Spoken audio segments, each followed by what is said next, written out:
Avaliamos então a audição, agora pensando na parte da fala, né? Então chegou ali dos 3 aos 6 meses, pode acontecer um pouquinho antes, tá, gente? A gente fala que ele começa a falar o angu, né? Então angu, gu, gu, gu, né? Então ele começa a falar eu brinco que é o bebenês, né? Em vez de português é o bebenês, né? Ele começa a falar na linguagem dele. Então, na hora que eu percebo que já está formando uma boquinha de quem quer falar, eu já posso formar esse diálogo com ele. Então, a primeira dúvida, Soraya, é quando eu começo a conversar com o meu bebê?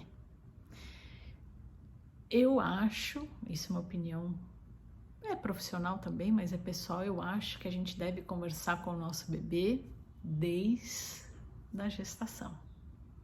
Tá? Então a gente já vai criando esse vínculo, esse elo com o bebê desde que ele está na barriga da mamãe, tá? E continue conversando com o seu bebê. Isso é um carinho, né? É uma atenção ao bebê. Eu só preciso começar a ficar mais atenta, a criar um diálogo, porque até então é um monólogo, né? Então a gente está grávida, a gente está lá conversando com o bebê, mas a gente está conversando sozinha, pensando, né? Na verdade não tá não, viu? Mas eu preciso ficar atenta na hora que isso pode se tornar um diálogo. Então, o bebê tá chegando ali aos 3 meses, eu já sei que ele vai começar a fazer o angu, né? O gu, ga, ga, né? Na linguagem bebenês, ele começa a falar.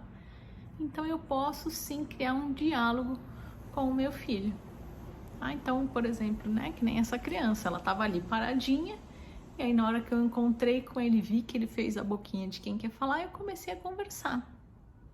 Então, outra sugestão importante, na hora que ele começa a conversar, eu não tenho que falar em bebenês, eu tenho que falar em português, tá? Então, né, nesse exemplo prático aí que eu vivenciei, uma situação real, ele falava na língua dele e eu falava na minha língua. Foi um diálogo longo, mas cada um falando na sua língua. E o importante é que ali havia carinho, né? Havia carinho, havia atenção, então ele ria. Ele falava e ria, se esbaldava. Então ali tinha carinho, é isso que importa, né? Nesse momento. Então, conversar, apesar do bebê conversar em bebenês, você tem que conversar em português, para já ir desenvolvendo essa linguagem.